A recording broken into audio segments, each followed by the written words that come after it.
Hey YouTube! So this is how you play your D9sus4 chord on the guitar. D9 suspended fourth on the guitar.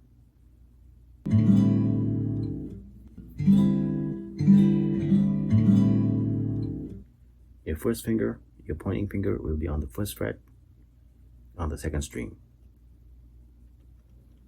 Like so.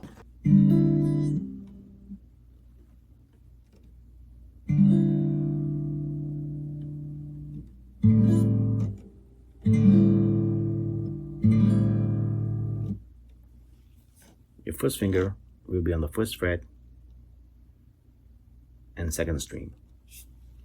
That's it.